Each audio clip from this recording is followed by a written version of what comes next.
다 같이 기도 드리심으로 금요 예배 드리시겠습니다. 다 같이 기도 드리시겠습니다. 하나님 아버지 참 감사드립니다. 오늘도 저희의 부끄럽고 연약한 모습으로 주님 앞에 나왔습니다. 이 시간 우리의 마음을 더 누구보다도 잘 아시는 주님께서, 우리의 필요를 더 아시는 주님께서 우리의 은혜를 계속 채워주실 것을 믿으며 나오는 예배 자리 될 수 있도록 함께 하시옵소서. 주님, 이 시간 우리가 주님의 말씀을 제대로 깨닫고 우리의 입술로 주님의 그 은혜를 고백하는 시간이 되길 원합니다. 우리의 고백을 통해 우리의 또 삶이 주님께 더욱더 가까워지길 원합니다.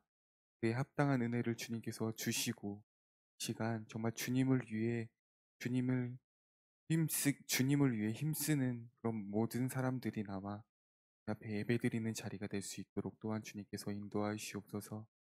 예배 끝나는 시간까지 주님께서 홀로 역사하실 것을, 오직 주님만 영광을 드러내실 것을 믿사오며 예수님 이름으로 기도드립니다. 이 시간 286장 다 같이 찬양 드리시겠습니다.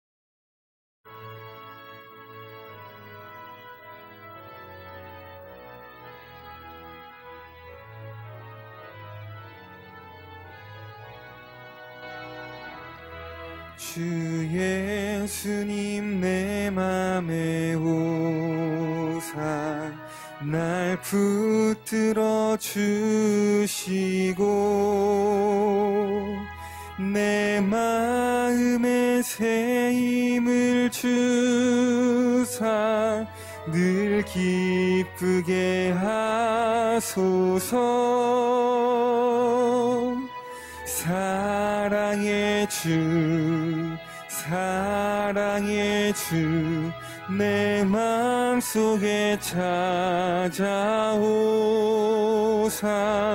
내 모든 죄 사시고 내 상한 맘 고치소서. 주 예수님 내 맘에 오사 내 소원 다하시고 내 무거운 짐 맡아주사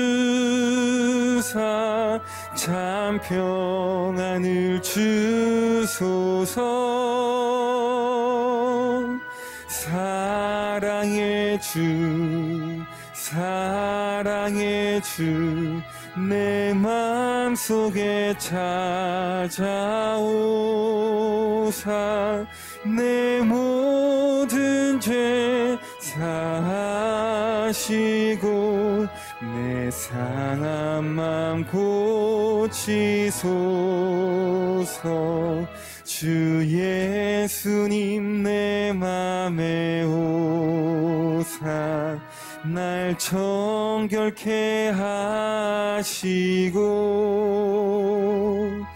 그 은혜를 내 맘에 채워 늘 충만케 하소서.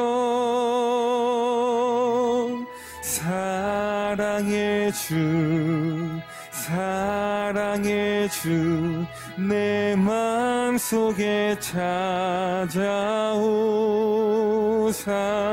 내 모든 죄 사시고 내 상한 맘 고치소서.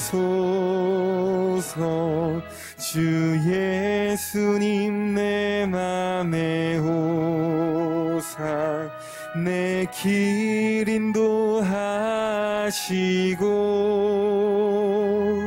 주 성령을 내 맘에 채워 늘 충만케 하소서. 사랑의 주 내 맘속에 찾아오사 내 모든 죄 사시고 내 상한 맘 고치소서. 사랑의 주, 사랑의 주, 내 마음속에 찾아오사 내 모든 죄 사시고 내 상한 맘 고치. 2절 한 번 더 찬양합시다. 주 예수님 내 맘에 오사 내 소원 다하시고 내 무거운 짐 맡아주사 참 평안을 주소서. 사랑의 주, 사랑의 주, 내 마음속에 찾아오사 내 모든 죄 사하시고 내 상한 맘 고치소서. 주 예수님 내 맘에 오사 날 정결케 하시고 그 은혜를 내 맘에 채워 늘 충만케 하소서. 사랑의 주, 사랑의 주, 내 마음속에 찾아오사 내 모든 죄 사하시고 내 상한 맘 고치소서. 주 예수님 내 맘에 오사 내 길 인도하시고 주 성령을 내 맘에 채워 늘 충만케 하소서. 사랑의 주, 사랑의 주, 내 맘속에 찾아오사 내 모든 죄 사시고 내 상한 맘 고치소서. 아멘.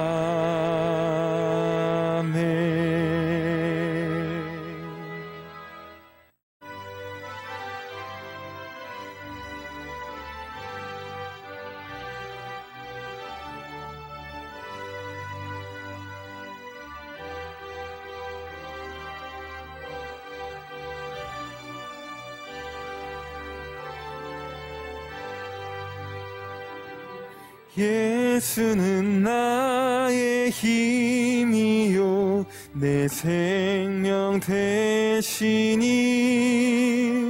구주 예수 떠나 살면 죄 중에 빠지리. 눈물이 앞을 가리고 내 맘에 근심 쌓일 때 위로하고 힘주시리 주 예수. 예수는 나의 힘이요 내 친구 되시니 그네를 간구하면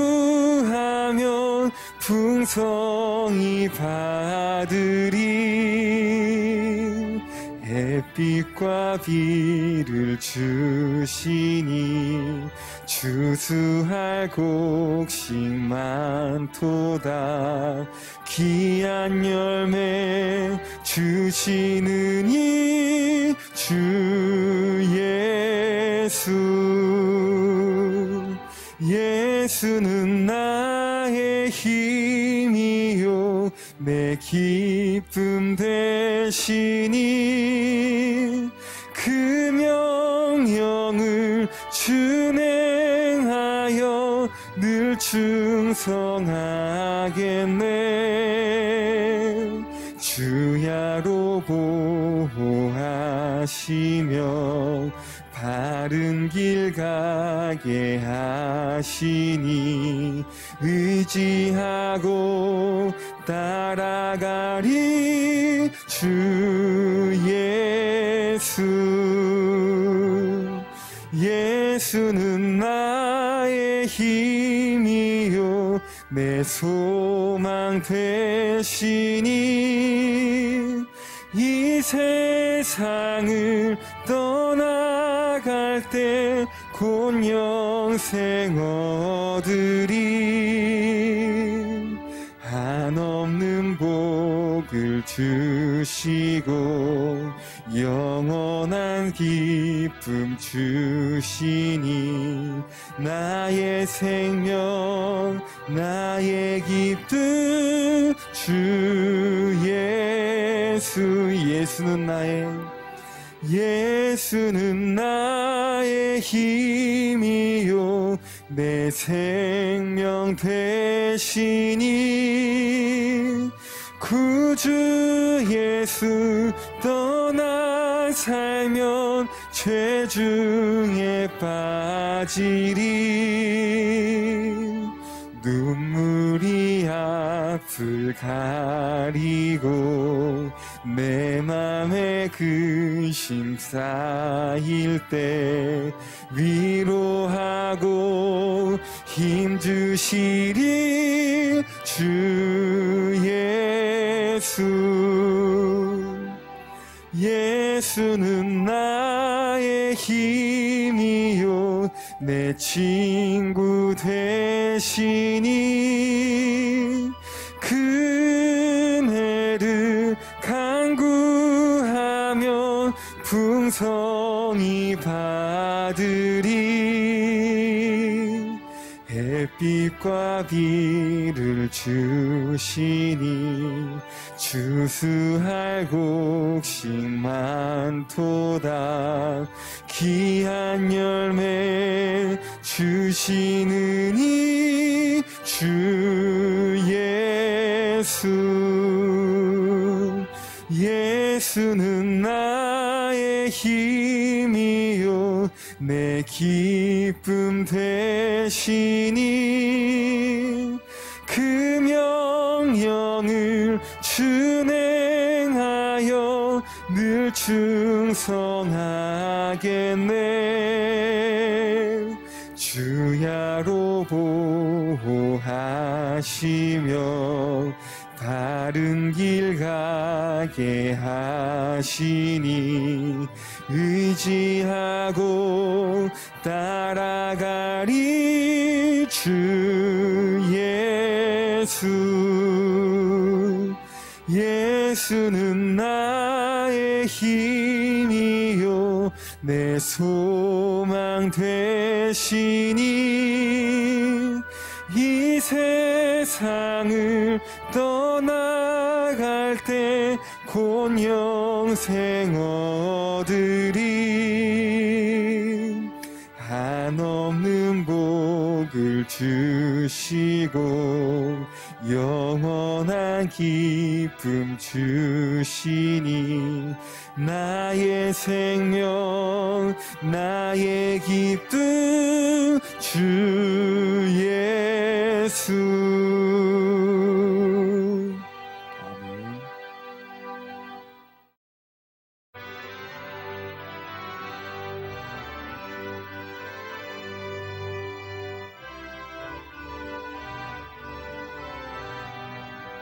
주 예수 내 맘에 들어와 계신 후 변하여 새 사람 되고 내가 늘 바라던 참 빛을 찾은 도 주 예수 내 맘에 오신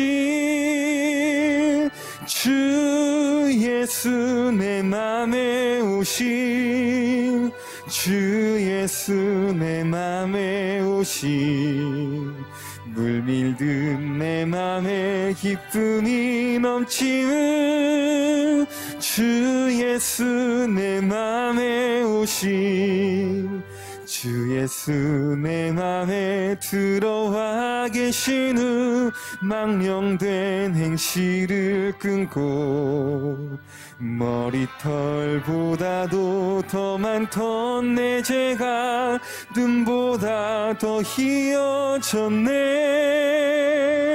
주 예수 내 맘에 오심, 주 예수 내 맘에 오심, 물밀듯 내 맘에 기쁨이 넘치는 주 예수 내 맘에 오심, 내 맘의 소망을 든든히 가짐은 주 예수 내 맘에 오심, 의심의 구름이 사라져버림도 주 예수 내 맘에 오심, 주 예수 내 맘에 오심, 주 예수 내 맘에 오심, 물밀듯 내 맘에 기쁨이 넘치는 주 예수 내 맘에 오심, 사망의 음침한 골짜기 가다가 밝은 빛 호련히 비쳐 저 멀리 하늘 문 환하게 보임도 주 예수 내 맘에 오심, 주 예수 내 맘에 오심, 주 예수 내 맘에 오심, 물밀듯 내 맘에 기쁨이 넘치는 주 예수 내 맘에 오심, 내가 저 천성에 올라가 살기는 주 예수 내 맘에 오심, 천성에 올라가 주님을 뵈리니 그 기쁨 비길 데 없네. 주 예수 내 맘에 오심, 주 예수 내 맘에 오심, 물밀듯 내 맘에 기쁨이 넘치는 주 예수 내 맘에 사절 사망의 음침한 골짜기 가다가 밝은 빛 호련히 비쳐 저 멀리 하늘 문 환하게 보임도 주 예수 내 맘에 오심, 주 예수 내 맘에 오심, 주 예수 내 맘에 오심, 물밀듯 내 맘에 기쁨이 넘치는 주 예수 내 맘에 오심, 내가 저 천성에 올라가 살기는 주 예수 내 맘에 오심, 천성에 올라가 주님을 뵈리니 그 기쁨 비길 데 없네.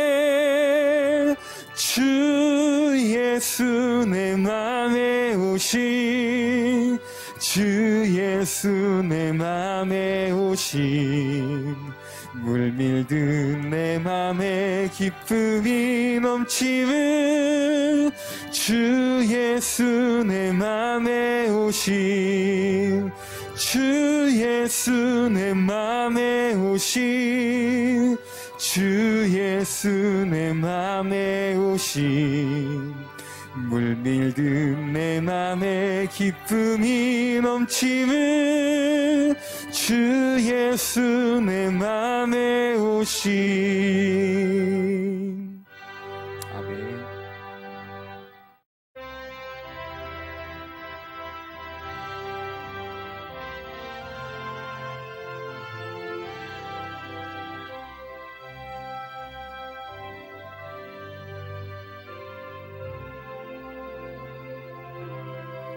주 예수보다 더 귀한 것은 없네.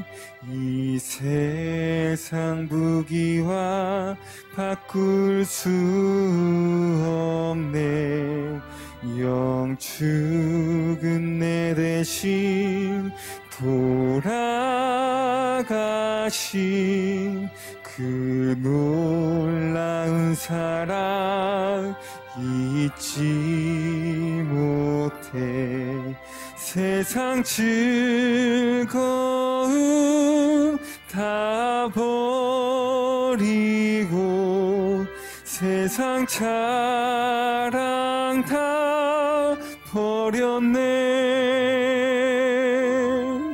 주 예수보다 더 귀한 것은 없네. 예수 밖에는 없네. 주 예수보다 더 귀한 것은 없네. 이 세상 명예와 바꿀 수 없네.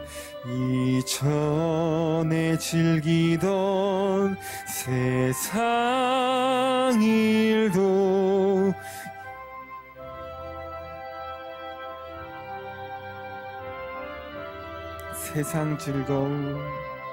세상 즐거움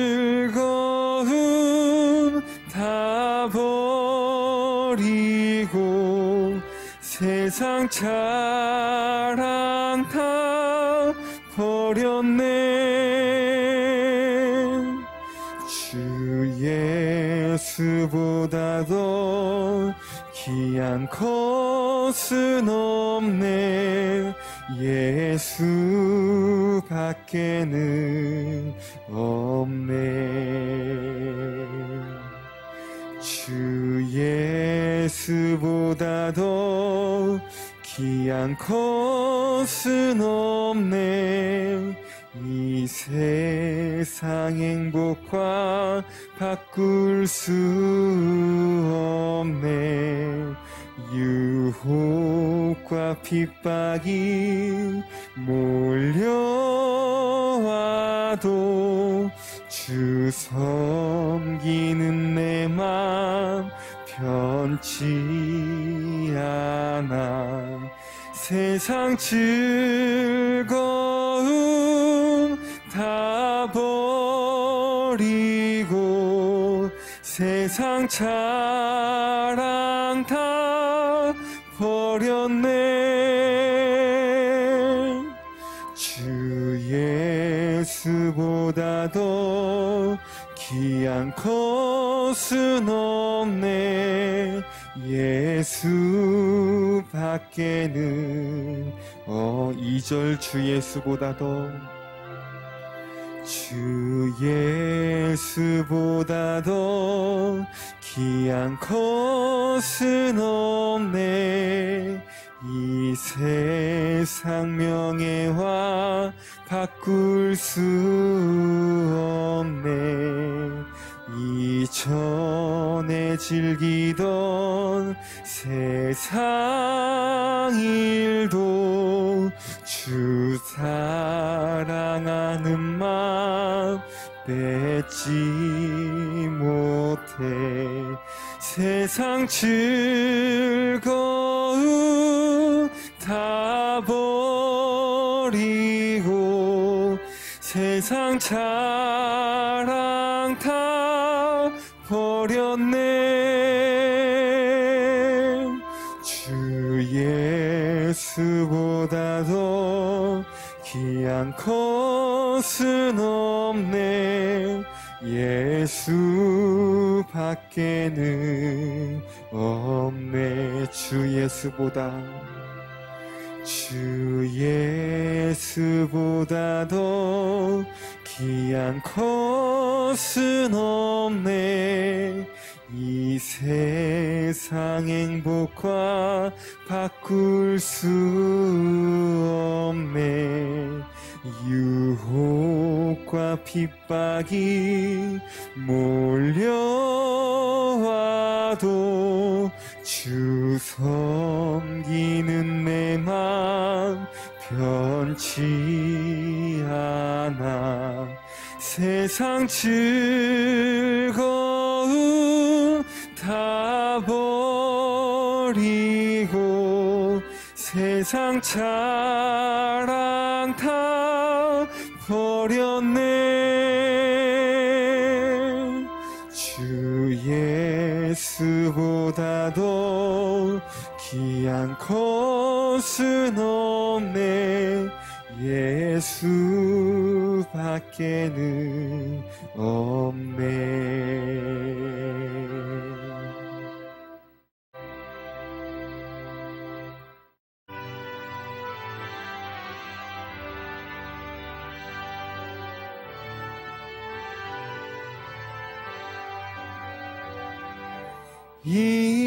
인내하신 구세주여, 내가 비오니 죄인오라 하실 때 날 부르소서. 주여 주여, 내가 비오니 죄인오라 하실 때 날 부르소서. 자비하신 보좌 앞에 꿇어 엎드려 자복하고 회개하니 믿음 주소서. 주여 주여, 내가 비오니 죄인오라 하실 때 날 부르소서. 주의 공로 의지하여 주께 가오니 상한 마음을 고치시고 구원하소서. 주여 주여, 내가 비오니 죄인오라 하실 때 날 부르소서. 만복 근원 우리 주여, 위로하소서. 우리 주와 같으시니 어디 있을까. 주여 주여, 내가 비오니 죄인오라 하실 때 날 부르소서. 만복 근원 우리 주여, 위로하소서. 우리 주와 같으시니 어디 있을까. 주여 주여, 내가 비오니 죄인오라 하실 때 날 부르소서. 이 시간 예배를 위해서 다 같이 기도드리시겠습니다. 주님께서 허락하신 이 예배 자리를 통해 주님, 우리가 꼭 필요한 은혜를 깨닫고 돌아가는 시간이 될 수 있도록 하여 주시옵소서 하시며 이 시간 다 같이 기도드리시겠습니다. 하나님 감사합니다. 하나님 예배할 수 있는 복된 시간 주시면 감사합니다. 이 시간 저희들의 마음을 하나님께 올려드립니다. 하나님 저희들 가운데 풍성한 사랑으로 임하여 주시옵소서. 생명의 말씀 저희들에게 허락해 주셔서 말씀 가운데 하나님께서 공급해 주신 그 생명 가운데서 우리가 이 시간까지의 삶을 이 시간까지의 나를 내려놓고 죽이고 새롭게 태어날 수 있는 그런 예배가 되어주도록 하나님 시간 크신 사랑으로 함께하여 주시옵소서. 교회에 속해 있는 사람들 한 사람 한 사람 찾아가 주시고 그들의 삶 가운데 하나님의 앞에 나오지 못하도록 역사하는 더러운 악한 것들 온전히 결박하여 주시고 물리쳐 주셔서 진정한 자유로 하나님 앞에 나와 자신을 드리며 하나님의 사람답게 살아갈 수 있는 복을 받기에 합당한 사람들 될 수 있도록 하나님 그들에게 이 시간 사랑을 더 부어주시옵소서. 은혜로 더 부어주시옵소서. 다시 한번 끝나는 시간까지 저희들의 귀를 만지시고 들을 길을 허락해 주셔서 말씀을 깨닫게 하시는 그 지혜와 명철의 그 역사에 이 시간 의지합니다. 주여 저희들에게 일하여 주시옵소서. 예수님 이름으로 기도합니다. 아멘. 네, 한동안 코로나에 예배 참석하시기가 어려워서 주일날 예배도 그렇지만 수요일, 금요일도 라이브로 영상을 열어놨었어요. 그런데 제가 어쩔 수 없이 라이브를 닫고 예배 이후에 추후 올리게 됐습니다. 이유는 뭐냐면 여러분 하나님 앞에 나올 때 오해하시는 분들이 있어서 이 말씀의 진짜 그 의미에 대해서 여러분들이 이상하게 오해하셔서 이 말씀 잘 안 하시더라고요. 하나님 앞에 나올 때 빈손으로 나오지 마라 라고 할 때는 물질을 가져와라 단순하게 그렇게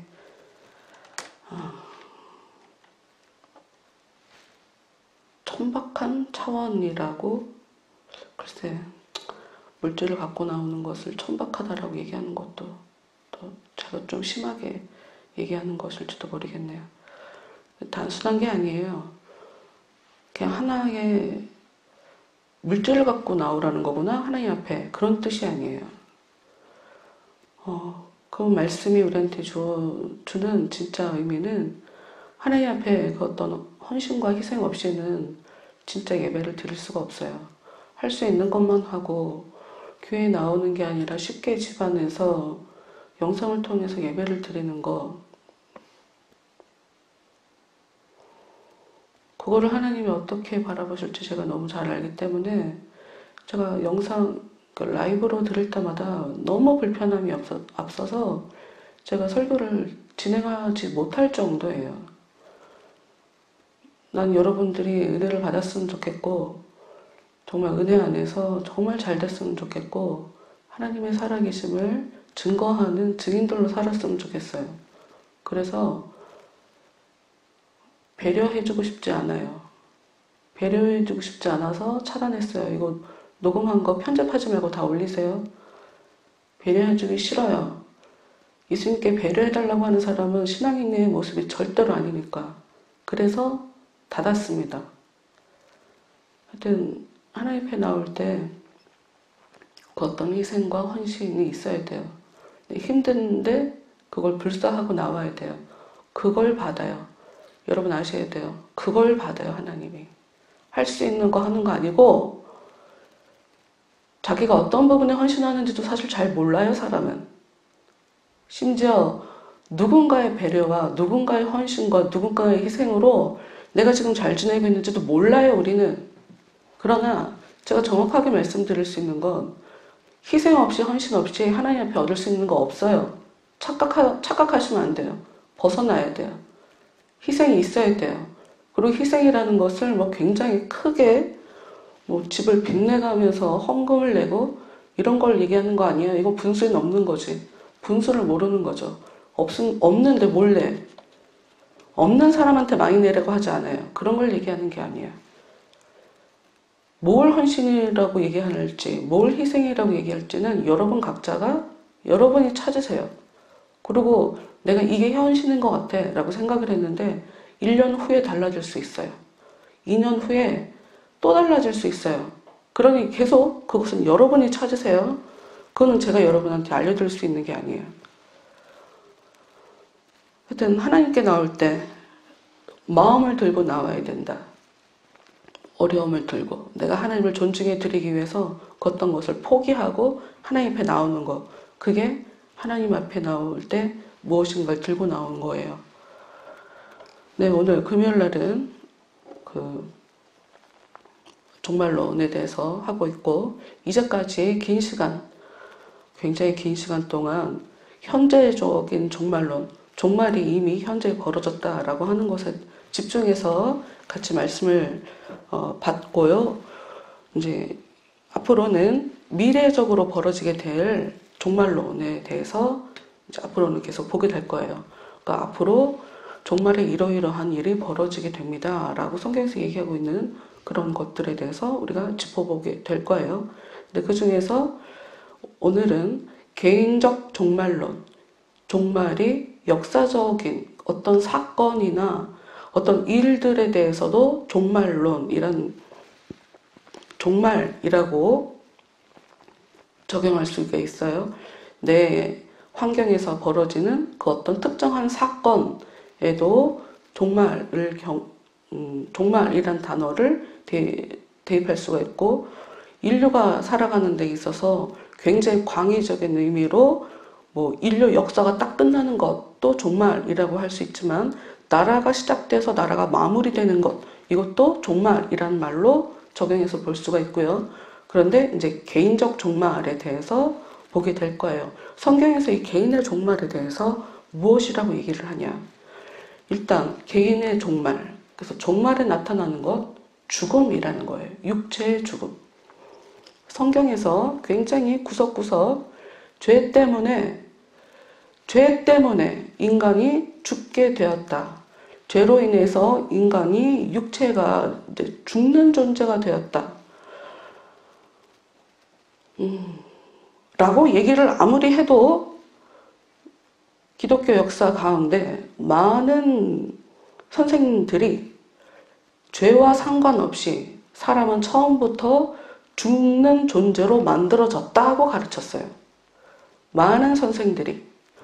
그 중에는 이단이라고 뭐 정통 기독교에서 배척을 당한 사람들도 있긴 하죠. 그런데도 불구하고 그 사람도 분파라고 얘기할 정도로 굉장히 많은 사람들이 그를 따랐고, 그 뭐 이후에도 우리가 잘 알고 있는 펠라기오스라는 사람이 있어요. 그 좀 신학에 대해서 좀 공부를 해 보신 분들은 좀 많이 익숙한 이름인데, 근데 그 사람뿐만이 아니라 다른 사람들도, 그리고 좀 사실 저는 기존 보수주의,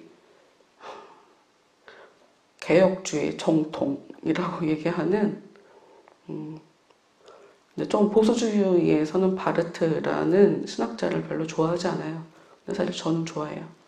왜냐, 이 사람이 굉장히 철학적인 깊은 차원에서 이야기한 것이기 때문에 이 사람이 무슨 얘기를 하는지 모르고 무조건 나쁘다라고 얘기하는 걸 제가 너무 많이 봐갖고, 잘 이해도 하지 못하면서 왜 나쁘다고 얘기하는 거야? 하고 굉장히 얻을 게 많아요. 이분은 처음에 자유주의였다가 복음주의 쪽으로 이렇게 이동하신 분이에요.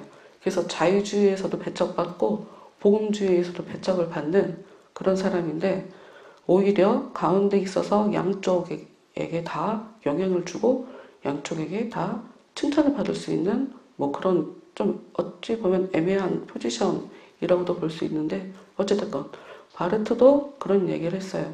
인간이 처음부터 만들어질 때부터 죽음을, 그러니까 무한한 존재가 아닌 유한한 존재로 만들어졌다라고 얘기한 것이 바르트의 견해거든요. 근데 자, 좀 전에도 말씀드렸던 것처럼 바르트에게는 깊어서 이 사람이 대체 어떤 의미를 가지고 그 얘기를 했는지 우리가 그걸 또 이해하기 어렵기 때문에 하여튼 개혁주의 노선에서는 바르트가 성경과 다른 얘기를 한다라고 가르치고 있어요. 그가 말하는 것을 보면 분명히 성경에서 죄 때문에 죽게 된다라고 얘기를 하고 있는데 그렇지 않은 것처럼 얘기를 한단 말이에요. 하여튼 교회 안에는 성경 말씀을 어떻게 해석했는지는 모르겠지만 인간에 대해서 굉장히 여러 가지 해석을 하고 있다. 더 나아가 성경에서 우리가 지난주에 이제 근거로 본 말씀이 창세기 2장 16절 17절이죠. 특히나 하나님께서 선악을 알게 하는 나무 열매를 먹지 마라. 내가 먹는 날에는 반드시 죽으리라 라고 써 있는데 이것을 어떤 사람은 죽지 않았다라고 해석하기도 하고 어떤 사람은 죽었다라고 표현을 하기도 하고 해석이 다른 거예요. 한 말씀을 가지고. 그런데 여러분 우리가 성경을 제대로 이해하려면 정확하게 알아야 될 게 있어요. 뭐냐? 하나님은 뭘 하나 시작을 하셨으면 그거를 취소하시는 분이 아니에요. 그걸 보완해 가시는 분이에요. 그러니까 이걸 어떻게 해야 사람들이 좀 이해할 수 있을까를 생각해 봤는데 여러분 잠자는 숲속의 공주 알죠? 거기 보면 그 아기가 태어났다고 파티하는 장면에 그 저주를 하는지 하여튼 나쁜 마녀는 부르지 않았어. 그래서 좋은 마녀 둘이 축복의 이야기를 해주는데 초대받지 못한 그 마녀가 등장해서 나만 빼놨다니. 그러면서 넌 반드시 죽을 거다. 이렇게 이야기를 하고 간단 말이에요. 근데 나중에 다행히 세 번째 마녀가 나타나서 그 저주를 뒤집을 만한 다른 복을, 다른 예언 같은 걸 하고 그 장면 기억해요? 잘 몰라? 야, 이런. 무슨 얘기를 하고 싶으냐면 나중에 나타난 그 세 번째, 두 번째 사람이 복을 줬는데 세 번째 나쁜 마녀가 나타나서 완전히 저주를 해버렸단 말이에요. 그럼 네 번째 좋은 마녀가 그거를 뒤집어 엎어버리면 되지만 그런 식으로 일어나는 게 아니에요. 그거는 그것대로 실행이 되는 거예요. 근데 죽지 않고 잠을 자면서 사랑하는 남자가 나타나서 키스를 하면 얘는 살아나는 거예요. 보완책. 그것을 아주 무용지물 시킬 수 있을 만한 다른 보완책이 새로 나타나는 거지 첫 번째 게 취소되는 게 아니에요. 우리한테 이게 왜 중요하냐? 하나님이 인간을 만드셨어요. 하나님의 형상을 따라 만드셨죠. 여러분, 일단 우리의 몸은 영과 육이 하나예요. 영과 육을 분리시키면 안 돼요. 그걸 따로 보면 안 돼요. 왜? 여러분 영과 육을 분리시키면 어떻게 되는지 알아요? 그걸 죽은 사람이라고 해요. 육체에서 영혼을 분리시키면 그걸 죽은 사람이라고 해요. 그러니까 그건 우리가 논할 가치조차 없어요. 그러니까 영과 혼은 하나인 거예요. 그런데 먹는 날 네가 죽는다라고 했으면 사실 그때로 즉시 인간은 사망의 지배에 들어가게 돼버린 거예요. 근데 하나님은 영이시죠. 그리고 영은 육을 지배하게 돼요. 좀 더 상위 개념이니까. 영혼은 바로 하나님과 관계가 단절되면서 죽음 상태로 들어간 거예요. 육체도 죽음 상태로 들어간 거예요.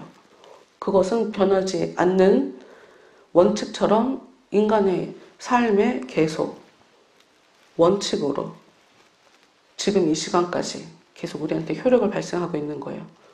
하나님이 그래서 여기서 뭘 하고 싶은 거냐? 육체는 죽지만 영은 죽지 않는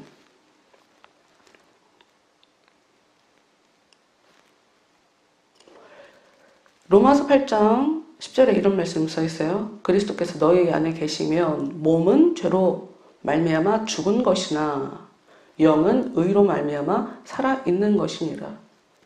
어차피 육은 죽는 존재이니 그냥 죽게 그냥 내버려 두고 영혼을 하나님께서 건지시는 거예요. 영혼을 살리는 거예요. 그러니 우리는 앞으로 신앙생활이 나에게 신앙생활이 뭘까를 생각해 볼 때 나는 죽음 상태에 있다가 모든 인류가 다 죽음 상태에서 본질적으로 그 죄 때문에 사망의 지배하에 들어가서 절대로 그 사망을 벗어나지 못하는 죽을 수밖에 없는 존재가 되어 있는 그 상태에서 우리가 태어나는데 그런 나를 하나님께서 불러주시고 건져주셔서 생명으로 옮겨주시는 거죠. 그러니까 즉 영혼이 건전받는 거가 목표가 돼야 돼요. 근데 그것에 일단 포인트를 주고 집중적으로 거기다 방점을 둔 상태에서 근데 우리 육체가 내 영혼을 살리느냐 죽느냐에 굉장히 깊게 관여할 수 있다는 거. 우리 육이 협조를 해야 된다는 거. 육이 살아나는 게 아니라 육이 살게 되는 그 불변의 존재로 변하는 게 아니라 내 영혼이 살아나게 하는데 내 육체가 계속 도와주는 형태로 내 신앙생활은 앞으로 그렇게 한다. 내 영혼을 살린다. 내 영혼을 하나님께서 살리시는 것이다. 근데 이 영과 육이라는 것을 우리가 어떻게 봐야 되냐면 영적인 것은 육적인 것에 아까 영향을 미친다 그랬죠. 시간이 좀 걸려요. 그러니까 영적으로는 죽었으나 진짜 죽음에 이르기까지 아담과 하와가 시간이 좀 걸렸죠. 노아 홍수 전이니까 무드셀라 같은 경우에는 969세를 살았잖아요. 굉장히 오래 살았죠. 하여튼 영적인 것에 이미 하나님의 말씀은 실현이 됐고 그런데 육적으로 그것이 실현될 때까지 시간이 걸리는 것 뿐이에요. 원래 영적인 것은 육적인 것을 지배하는데 이게 시간이 좀 걸려요. 여러분 이게 우리한테 굉장히 중요한 부분을 가르쳐줘요. 왜 그러냐면 우리가 은혜를 받고 나면 금방 우리 삶에 뭔가 변화가 일어날 거라고 착각하는 게 있어요. 여러분 그런 거 없어요. 영적인 게 내가 영적으로 하나님의 은혜를 경험했다고 해서 내 삶 가운데 와, 저 사람은 은혜를 경험한 사람이야. 누가 봐도 와, 저 사람은 복 받은 사람이야. 라고 얘기할 때까지는 시간이 굉장히 필요로 해요. 굉장히 이거 중요해요. 시간이 오래 걸린다. 영적인 것이 먼저 앞서가고 육적인 것이 시간이 걸린다. 현실이 될 때까지. 그러니까 그런 차원에 분명히 같은 구조를 보면서 죽게 됐다라고 써있는데 안 죽었다! 라고 얘기하면 안 되고 영적으로는 죽은 거예요. 그들은 영적으로 죽은 거야. 하나님과 단절됐기 때문에. 그래서 죽을 때까지 그냥 그 육신이 죽는 데까지 정말 지옥처럼 계속 땀을 흘리고 노력해야 되는 그런 삶이 뒤따라오게 되었다. 여러분 이것도 우리한테 굉장히 중요한 걸 알려주죠. 우리가 은혜를 받았는데 그 은혜를 받은 것을 가지고 이게 정말 내 영혼에 진짜 하나님의 은혜가 충만히 채워지고 내 삶에 하나님이 진짜 일하신다는 그런 사인이 그런 증거들이 나타날 때까지 되게 시간이 많이 걸리는데 거기서 필요한 게 내 땀인 거예요. 은혜 받는데 아무것도 안 한다. 그런 일이 있을 수가 없어요. 땀 흘리게 만들어요. 땀 흘리게 만들어요. 노력하게 만들어요. 그리고 제가 설교 시작하면서 희생, 헌신 얘기했지만 그것도 똑같은 개념인 거예요. 희생, 헌신이에요. 몸이 움직여야 돼요. 처음에 하나님이 사람 만들었을 때 이 사람은 땅 파지 않아도 돼요. 땀 흘리지 않아도 됐다고요. 그건 복이 있는 사람이니까. 죄를 안 지은 사람이니까. 이게 되게 중요하죠. 죄의 문제는 복의 문제와 바로 연결이 되죠. 죄인인 상태에서 우리가 또 성경이 구별하지 않아서 우리가 헷갈리는 부분이 있는데 죄와 죄의 결과를 성경은 딱히 구별해서 얘기하고 있지 않거든요. 근데 우리는 그걸 구별을 해서 봐요. 이 얘기가 무슨 얘기인지 되게 어려울지도 몰라. 죄와 죄의 결과에 대한 문제. 하나님이 우리를 만들었을 때는 말 잘 듣는 존재로 만들었고, 잘난 존재로 만들었고, 고생하지 않아도 되는 그런 존재로 만들었어요. 그러니까 삶에 어려움이 나타난다. 사실 그건 전부 다 죄값의 결과들이에요. 죄를 지은 것들의 결과. 부모가 죄를 지었는데 나는 내가 태어나서 내가 열심히 죄를 짓지도 않았는데도 불구하고 부모가 지은 그 죄의 결과가 내 삶에 영향을 미친단 말이에요. 내가 죄를 짓지 않아도. 부모가 게을르면 자녀들도 게을러요. 부모가 범죄자면 자기도 모르게 아이가 죄 짓는 것에 대해서 좀 무디게 그렇게 가르칠 수밖에 없어요. 부모가 짜증이 많으면 아이가 짜증을 내게 돼요. 여러분 왜 죄를 얘기하면서 왜 짜증을 얘기하나? 하나님께서 처음 만든 인간은 짜증내는 인간으로 만들지 않았어요. 에덴이라고 하는 것 자체가 기쁨이란 뜻이에요. 안식할 편안하게 쉴 수 있는 사람. 그러니까 힘들어서 노력하지 않아도 땀 뻘뻘 흘리면서 살지 않아도 그냥 누릴 수 있는 그런 정말 복된 삶을 살 수 있는 그런 복된 존재로 만들어놨단 말이죠. 근데 죄 때문에 힘쓰고 애써야 살아가는 존재가 돼버렸단 말이에요. 이 죄와 죄의 결과 이걸 되게 구별하셔야 되는데 부모가 죄인이라 그것에 대한 결과를 자식들도 같이 같이 경험하게 돼요. 얘기하면 너무 멀리 가니까. 하여튼 성경은 그걸 구별하지 않아요. 죄와 그 사람이 죄를 지었다 하는 것과 네가 지금 죄의 그 결과를 네 삶에 지고 있다. 이 두 개를 딱히 투명하게 구별해서 얘기하고 있지 않다고요. 그러니 저는 지은 죄가 없어요. 이런 얘기가 하나님 앞에 아무 의미가 없다는 거예요. 내가 지금 힘들면 내가 죄를 지었든 부모가 지은 죄값이든 상관없이 나한테 지금 중요한 건 내가 사망의 지배를 받고 있다는 차원이 중요한 거예요. 우리한테는. 그러니까 이거를 벗어나기 위해서 노력해야 되는 건 내 부분이니까. 누구나 다 그런 노력을 하게 만들어요. 하나님은. 전부 다 죄인인 상태에서 불러주시니까. 빠져나오는 건 그 사람 몫이에요. 하나님이 쫓아가서 손잡고 끌고 나가는 거 그렇게까지 생각하시면 제가 이 말씀 준비하면서 어떤 생각을 했냐면 여러분 남자들이 신데렐라 그러니까 디즈니 만화가 공주 얘기가 되게 많이 나오잖아요. 뭐 특별히 페미니즘 아니어도 나 페미니스트인지 아닌지 나는 잘 모르겠는데 아닌 것 같아. 그건 아닌 것 같아. 좀 문제 있어. 아니면 우리나라 페미니스트들이 좀 문제가 있는 건지도 모르겠지만 어찌됐건 디즈니에서 왜 만화가 전부 다 여자는 공주이어야 하나? 나도 불만이야. 근데 남자들도 이런 거 되게 불편스러울 거예요. 왜? 여자들이 어려서부터 저런 거 보니까 쟤네들은 환상을 가지고 살아. 왕자님만 기다리는 저 여자들이 아이고 진짜 짜증나지. 여자들 보면 짜증나죠. 내가 왕자면 짜증 안 나겠지. 근데 나는 왕자가 아니니까 짜증난단 말이에요. 근데 이게 되게 생각할수록 웃기다 싶은 게 신앙생활하는 사람이 자기들이 신데렐라처럼 살고 있는 거 자기들을 모르나? 어느 날 왕자가 나타나서 나를 건져줄 것만 생각하고 있는데 나는 가만히 있는데 주님이 나타나갖고 나를 그냥 예수님의 신부로 탈바꿈 해줄 걸로 바꿔줄 걸로 생각하잖아요. 뭐가 다른 거야 대체? 아니 여자들이 디즈니 만화를 보면서 백마탄 왕자를 기다리는 것과 남자들이 신앙생활을 하면서 백마 타고 전쟁해 주시는 그 예수님을 바라보는 것과 뭐가 다른 거예요? 똑같지. 자신들이 움직이지 않는 것에 대해서는 굉장히 수동적으로 살아가는 거. 나는 못해요, 안 해요. 나도 어두워요. 내 인생은 시궁창. 이게 똑같아. 시각이 똑같단 말이야. 그러니까 여자들 보고 뭐라고 할 게 아니야.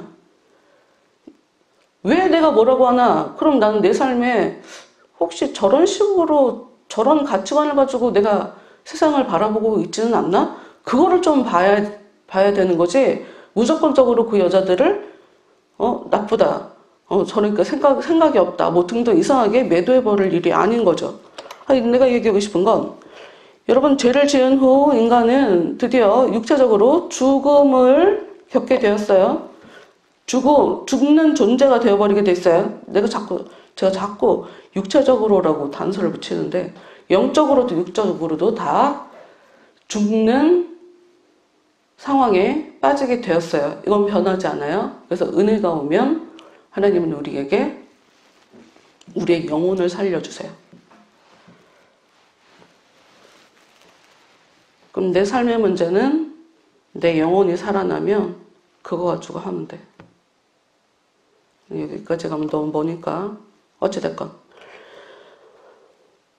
이 영적인 것이 육적으로 현실이 될 때까지 굉장히 오래 걸린다. 성경에는 보면 그 하나님께서 굉장히 많은 예언자들을 보내서 그 이스라엘 백성들에게 말씀하시죠. 예언이 뭔지 우리 알아요. 앞으로 벌어질 일에 대해서 미리 얘기하는 거. 그래서 성경은 그래서 그들을 선견자 혹은 선지자라고 얘기를 해요. 선지자라고 할 때는 미리 아는 거죠. 선견자라고 할 때는 하나님께서 예언자들에게 환상을 보게 해주시는 경우가 굉장히 많아요.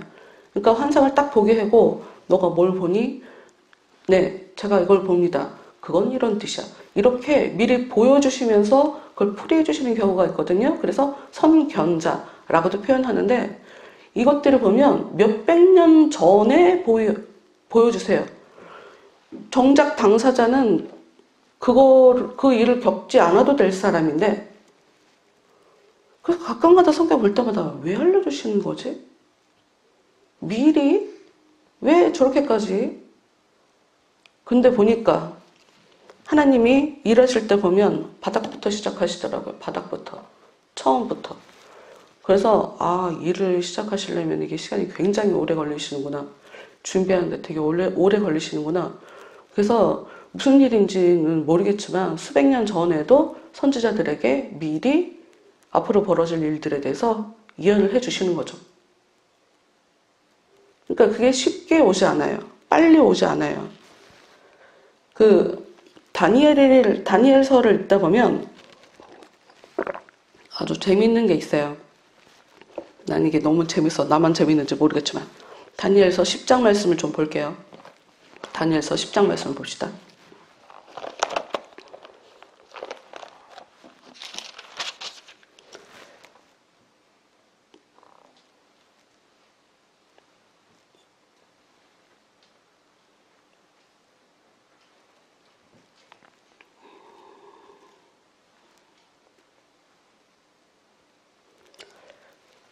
제가 이걸 왜 재밌어 하냐면 참 저는 이제껏 작은 일도 항상 기도하면서 하나님께서 정리해 주셔야 되는 거니까 무조건 기도하고 근데 어떤 일은 굉장히 쉽게 응답이 와요. 그런데 어떤 일은 응답이 금방 안 와요. 그러니까 이게 되게 힘든 것 같아요. 나는 기도를 하는데 왜 답이 금방 안 올까? 내가 정말 하나님께서 받으시는 그런 기도를 한다면 현실에 이게 이루어져야 될 텐데 왜 금방 이 일이 벌어지지 않는 걸까? 근데 이 말씀을 보면서 제대로 제가 깨닫게 됐어요. 이게 진짜 정말 이게 어렵구나. 그리고 또 재밌구나. 지금 이 다니엘 10장을 보면 다니엘이 이제 환상을 깨달아요. 아까 말씀드린 것처럼 선견자가 환상을 보여주시고 그걸 가지고 풀이해 주시는 그런 일을 다니엘도 지금 겪은 거예요. 그래서 처음에는 이 환상이 무슨 의미인지를 몰랐어요. 근데 이거를 깨닫지 못해서 이 사람이 굉장히 슬퍼하는 상황인 거예요. 근데 성경을 보면 새 이래 동안 다니엘서 10장 2절 보면 이 사람이 새 이래 동안 슬퍼했대요. 그러니까 3주 37에 21일 동안 되게 슬퍼했어요. 그리고 이 사람이 3주 동안 뭘 했냐? 좋은 떡을 먹지 않았어요. 고기와 포도주를 입에 대지도 않았어요. 기름도 바르지 않았어요. 슬퍼하며 음식, 그리고 몸 단장 하지 않은 거예요. 그러고 났는데 이 사람이 환상을 또 보게 돼요. 7절 말씀. 그러니까 예수님 같은 분이 나타났어요. 성경에는 구약 성경이기 때문에 이분이 왜 예수님일까? 라고 생각하겠지만 에스겔이나 계시록을 읽어보면 이게 예수님이구나 하는 걸 알 수 있게 돼요. 하여튼 그 예수님 같은 분이 나타났어요. 근데 7절을 볼 때 이 환상을 다니엘이 홀로 보았고 나와 함께한 사람은 이 환상을 보지 못하였어도 그들이 크게 떨며 도망하여 숨었느니라.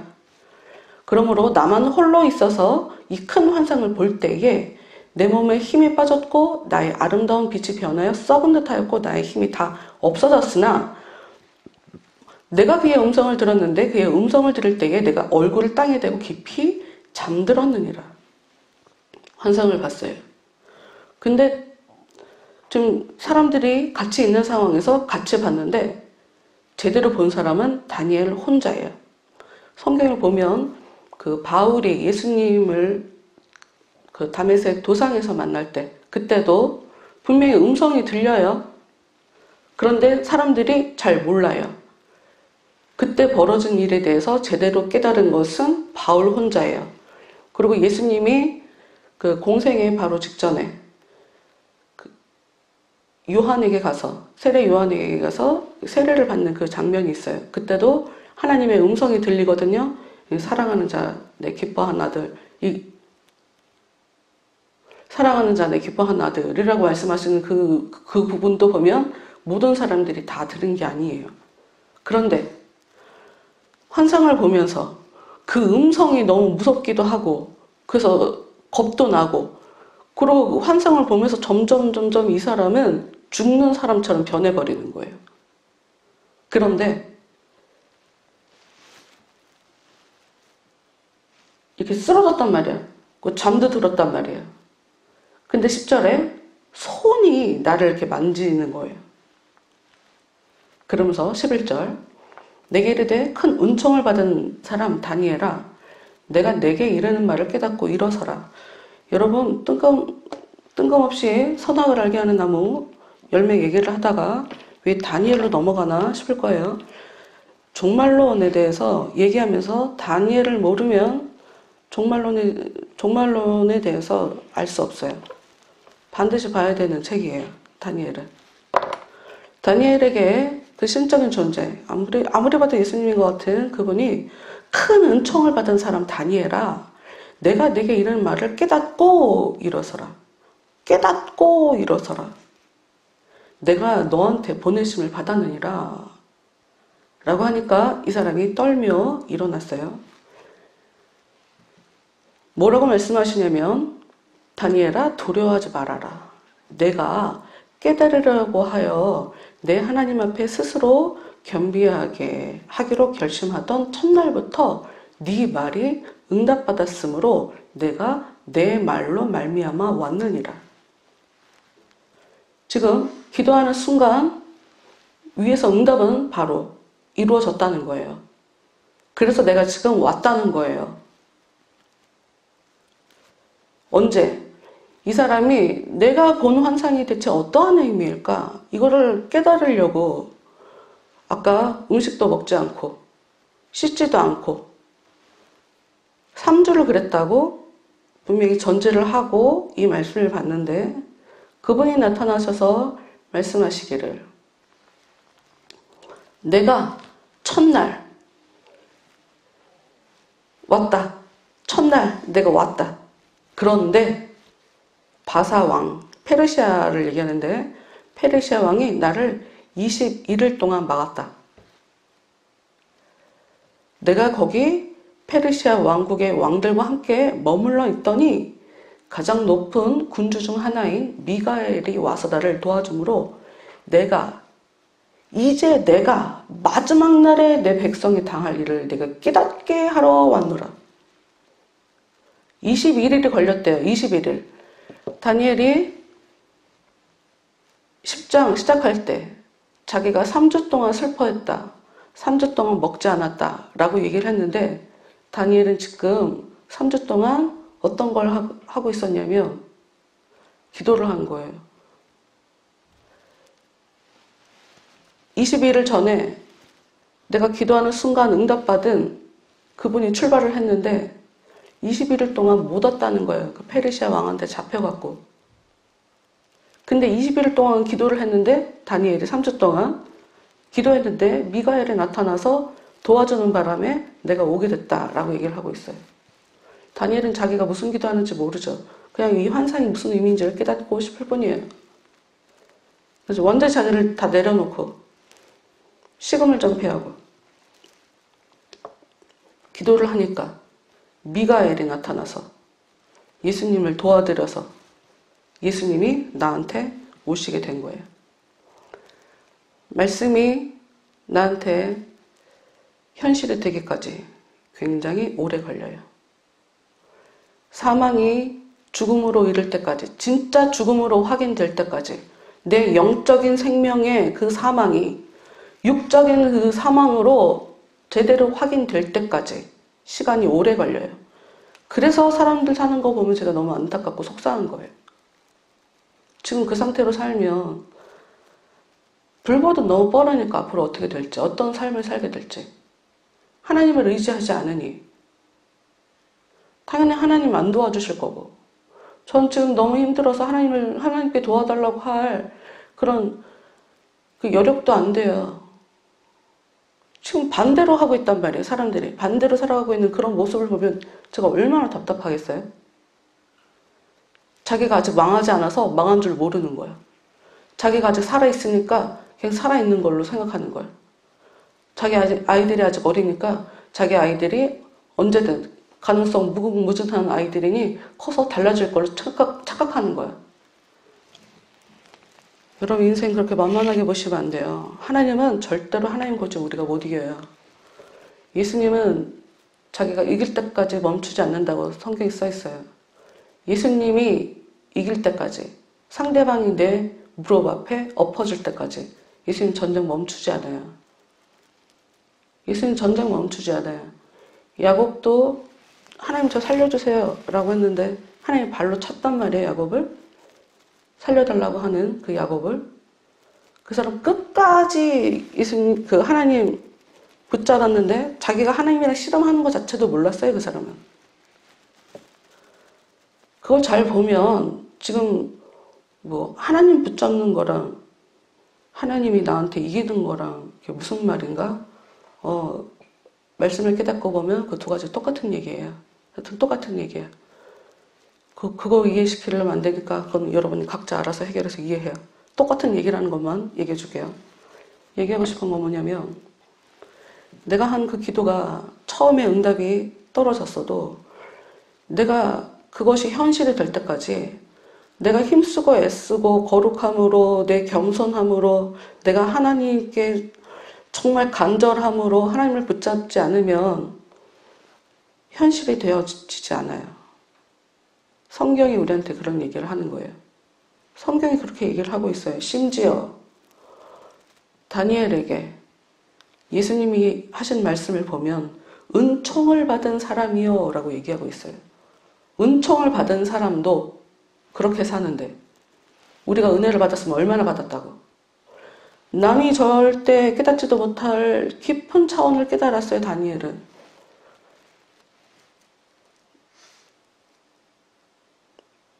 이방 그 왕들이 계속 돌아가면서 또 다른 왕이 나타나고 또 다른 왕이 나타나서 이 다니엘은 굉장히 여러 왕을 섬기게 되는데 그때마다 인정받고 사랑받고 어떤 다니엘이 그렇게 평생을 살아가게 되거든요. 하나님한테 은총받은 사람. 그런데도 이 사람이 하나님께서 보여주신 그것을 이해하고 싶어서 깨달아야 하니까 대체 이게 무슨 뜻이냐고 3주를 그렇게 자기를 다 내려놓고 힘쓰고 애쓰니까 하늘에서 예수님이 찾아오셔서 이게 어떠한 의미인지를 깨닫게 해주셨다. 우리도 이런 식이에요. 우리도 이런 식. 우리도 이런 식으로 살아가요. 다니엘만 그런 게 아니라 성경에 다니엘 이렇게 얘기가 써있는데 다니엘이니까 이런 줄 알면 안 돼요, 여러분. 우리도 응답이 될 때까지 왜 그 인디언의 그 기후제는 100%라고 하는 얘기가 무슨 얘기인지 알죠? 어떻게 보면 되게 웃긴 얘기 같지 않아요? 비 올 때까지 계속 제사 드린다. 기도는 사실 그렇게 해야 되는 거예요. 기도는 응답될 때까지 쉬면 안 되는 거예요. 내 기도의 힘이 현실에 나한테 현실로 이루어지게 만드는 거예요.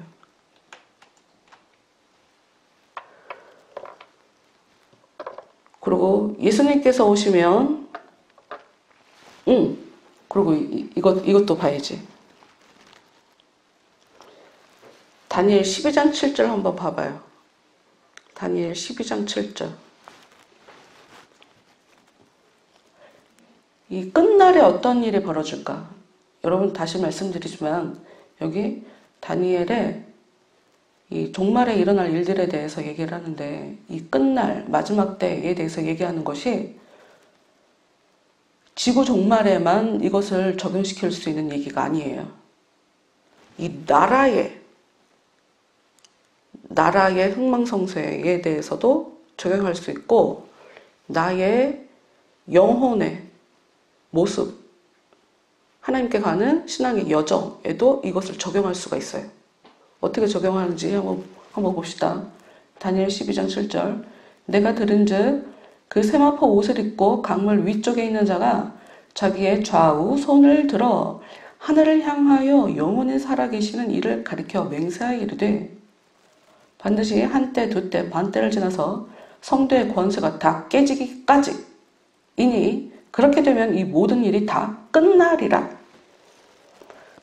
힘든 일이 한때 두때 반때를 지나면 끝난다고 써있죠.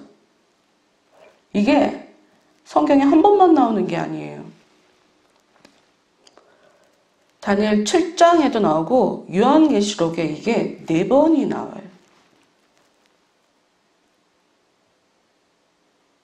이게 뭘 상징하는지 이게 참 재밌는 건데 하나님의 날이라고 할 땐 완전한 수 7을 얘기해요. 그런데 한때, 두때, 반때 즉 3년 반 절반을 얘기하는 거거든요. 절반은 힘들어야 된다는 얘기예요.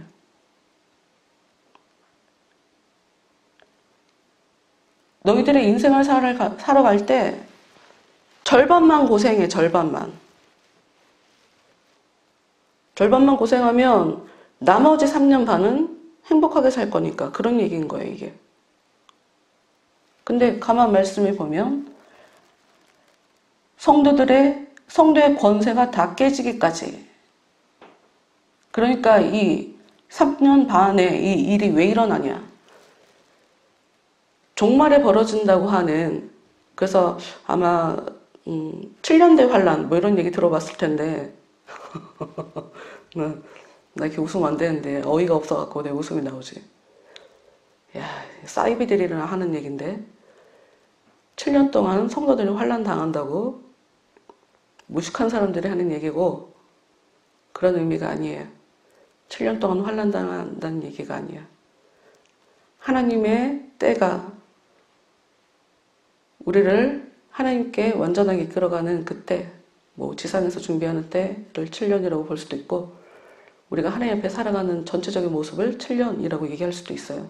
성경은 그냥 완전한 시간, 그 사람이 살아가게 되는 시간, 뭐 이런 것을 얘기하게 되는데 3년 반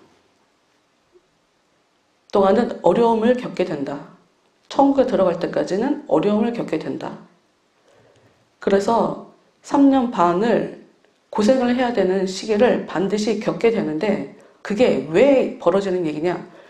우리가 가진 성경에는 성도의 권세라고 써 있어요. 성도의 권세. 근데 이게 제가 갖고 있는 우리말 성경이 있거든요. 제가 가진 우리말 성경에는 그 부분을 백성들의 힘이 다 깨질 때까지라고 표현을 하고 있어요. 백성들의 힘이 다 깨질 때까지. 하나님의 백성들의 힘이 다 깨질 때까지. 무슨 얘기냐? 하나님 앞에 잘 살아보려고 힘쓰는 사람들이 있거든요. 저한테 복 주신다고 했잖아요. 복 주세요. 은혜 주세요. 큰 소리 치면서 사는 사람들 되게 많고요.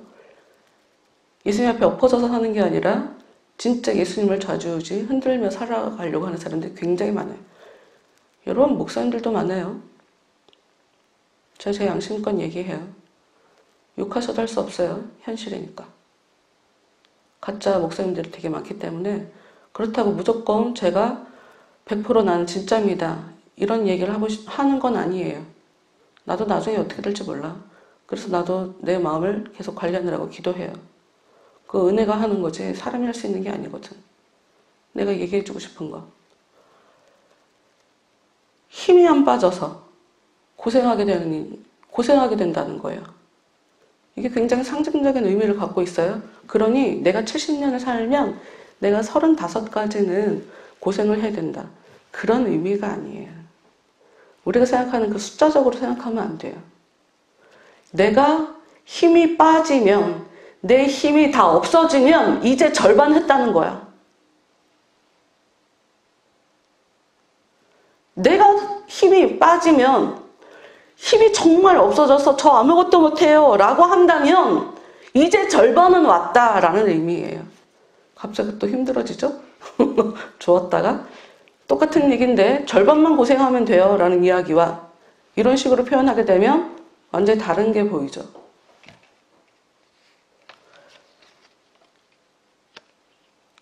절반만 하면 된다는 의미.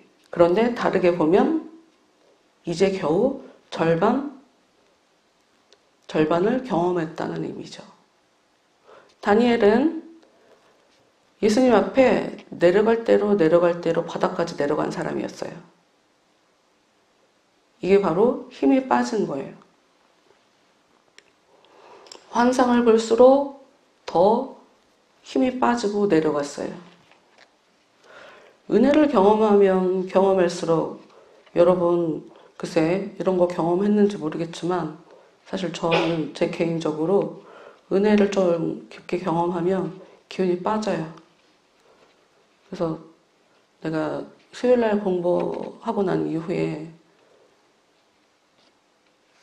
목요일날 아침에 일어나자마자 아침에 일어나는 순간 내 정윤이를 생각하면서 막 웃었거든.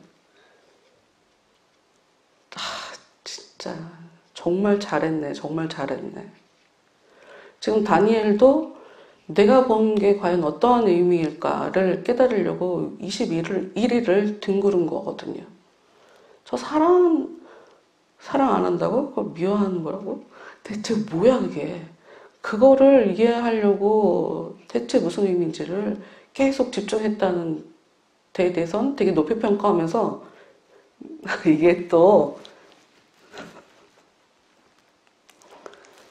양심껏 여러분에게 실토를 하나 하자면 사실 하나님 저한테도 알려주실 수 있는 거 아니에요? 왜 정현이한테 알려주세요? 너무 속 시원한데 그거 왜 나는 여태까지 그렇게 속 시원하게 그런 표현법을 왜 나한테 안 알려주셨어요?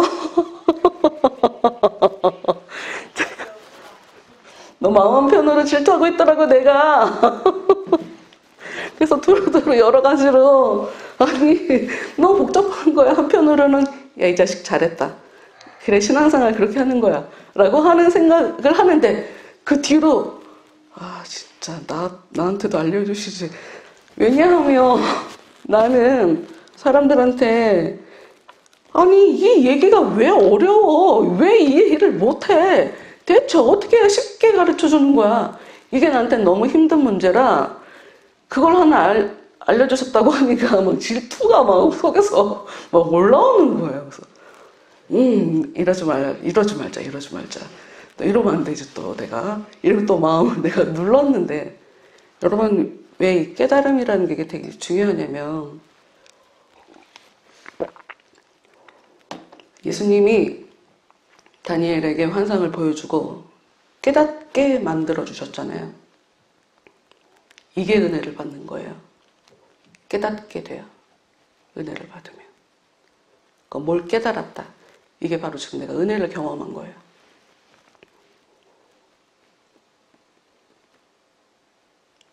뭐 철학자들은 아주 쉽게 이런 걸 갖다가 각성이라는 말로 표현을 하겠지만 하여튼 깨닫게 돼요. 속에서 이렇게 터져 나온단 말이에요. 아, 이거다 하고. 이 깨닫는 건 절대로 이 작은 게 아니에요. 그냥 알게 돼요. 알아져요. 나는 이제껏 하나님한테 계속 굉장히 긴 시간 동안 기도했던 게 있어요. 하나님 왜 저한테는 선생님을 안 붙여주셨어요? 제가 선생님이 있었으면 좀 더 빨리 갔을 텐데 저 왜 이렇게 선생님을 안 붙여주셔갖고 이렇게 여러 개를 여기저기 다 경험하고 시행착오 엄청 많이 하게 왜 그렇게 하셨어요?를 사실 굉장히 긴 시간 하나님한테 물어봤거든요. 근데도 불구하고 내가 변한 거는 1차적으로 우리 가족들이 제일 잘 알죠. 특히나 우리 남편. 인정할 수밖에 없게. 나라는 사람이 변했단 말이에요. 뭐가 예인지 안 가르쳐줬어요. 누가 가르쳐준 선생님이 없었어요. 근데 은혜가 오니까 제가 한동안 긴 시간 동안 예수님이 어떤 분이냐, 하나님이 어떤 분이냐에 대해서 묘사하면서 하나님이 너무 예의 바르시다라고 얘기를 했어요. 이게 표현하면서도 뭔가 좀 건방진 것 같은 거예요. 예의가 바르다라고 하니까 꼭 내가 더 어른인 것 같고 상대방이 좀 아랫사람인 것 같은 그런 표현 같이 느껴지는데 그런데도 불구하고 내가 할 수 있는 최선의 표현인 거예요, 그게. 왜냐하면 너무 나를 존중해 주시는 걸 내가 느끼는 거예요, 기도할 때마다. 그리고 내가 싫다고 그러면 안 해요. 기다려주세요. 정말 엄청 존중해 주시고 뭐 예의 바르다라는 말 외에 다른 걸 내가 표현할 수가 없는 거예요. 왜냐면 너무 많은 일들이 있었기 때문에. 근데 내가 그런 은혜들을 계속 겪으니까 계속 깨닫게 되고 알게 되고 그러니 내가 사람들을 대하면서 예의 바른 사람이 될 수밖에 없어요. 예의를 중요시 여기는 사람이 될 수밖에 없어요. 내가 겪고 본 게 그거니까. 그러니까 깨닫는다는 게 되게 중요해요. 그분의 일하심을 보는 거예요. 내 마음속에서 봐서 내가 눈으로 봤는지 영안으로 봤는지 내가 그거를 우리가 쉽게 구별하지 못해갖고 나는 못 봤다고 뭐 이렇게 얘기할 수 있겠지만 우리는 내 영혼의 마음의 눈으로 본 것과 내 육의 눈으로 본 거 이거를 철저하게 구별해서 뭐 굉장히 다른 것처럼 얘기하지만 이게 완전 똑같기도 하고 완전 다르기도 하고 뭐 그때그때 달라서 뭐라고 딱 말하기는 어렵지만 어찌됐건 내가 분명히 영적으로 영의 눈이 열렸는데도 불구하고 내가 무슨 환상을 보지 못한다고 해서 난 영안이 안 열렸다 뭐 이렇게 얘기하기도 하고 분명히 믿지도 않는데도 불구하고 자기가 믿으니까 믿는다고 생각하는 그래서 성경이 예수님께서 너희들이 본다고 하니까 소경으로 그냥 살게 된다고 하는 그 얘기 예수님 알지도 못하면서 그러니까 예수님을 알게 되면 눈이 열린단 말이에요. 눈이 열리면 예수님이 보인단 말이에요. 근데 이거를 그냥 눈으로 표현한 것 뿐이고 깨달음도 똑같은 거예요, 지금. 은혜가 찾아오면 깨닫게 되는 거고 깨달아지면서 은혜가 뭔지 더 알게 되는 거란 말이에요. 하여튼 정말 우리 영혼은 우리의 육은 죄를 짓는 그 순간에 아담과 하와로 인해 모든 인간들이 다 죽음 가운데 사망에서 못 빠져나와요. 영혼이 먼저 죽었어요. 영적 죽음이 그날로 바로 일어났고 그 다음에 육체적인 죽음이 올 때까지 좀 시간이 유예가 된 거지. 모든 인간이 이런 상황에서 태어나요. 우리는 이렇게 태어났어요. 그러니까 우리는 뭘 해야 되냐? 내 영혼이 얼마나 가치 있고 귀하고 내 영혼이 살면 내 몸, 내 삶에도 변화가 일어난다. 그런데 이게 시간이 오래 걸린다. 금방 안 된다.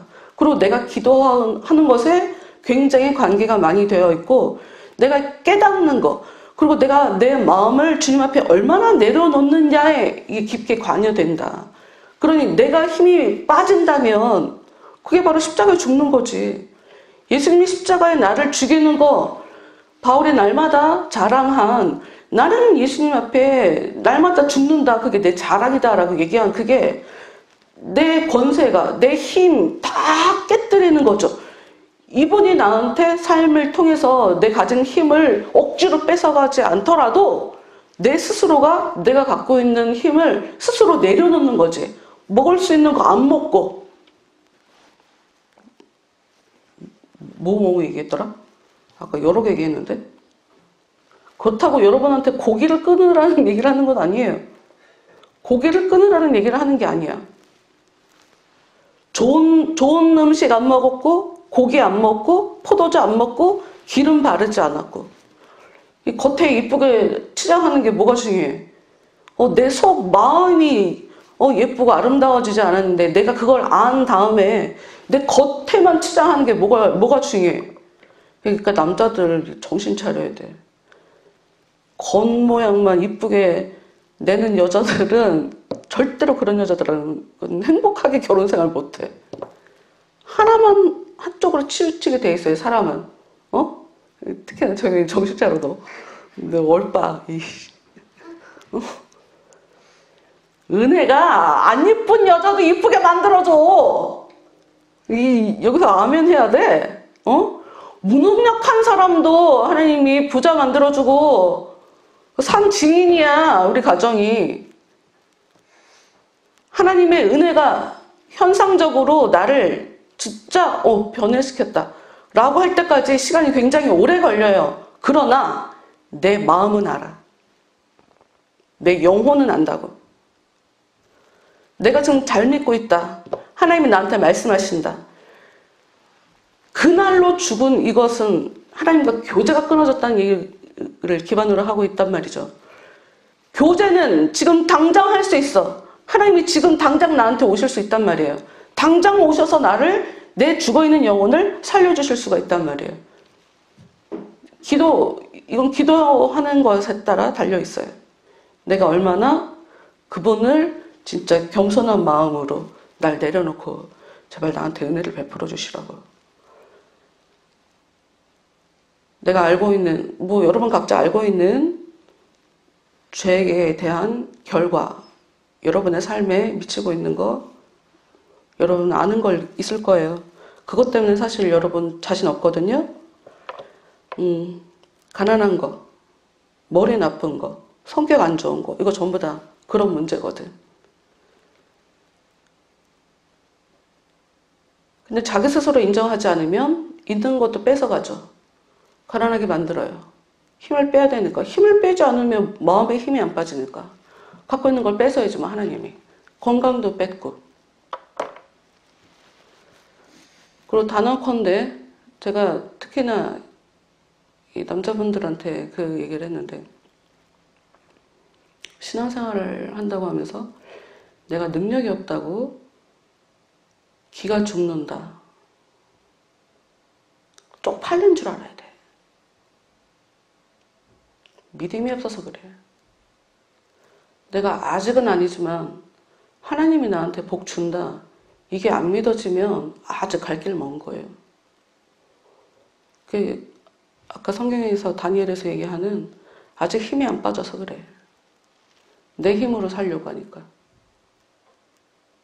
하나님 힘을 계속 받으면 하나님은 나한테 능력을 주시고 그러니 나를 지금이야 아직 때가 아니어서 그런 거고 때가 되면 내 능력을 펼칠 거야.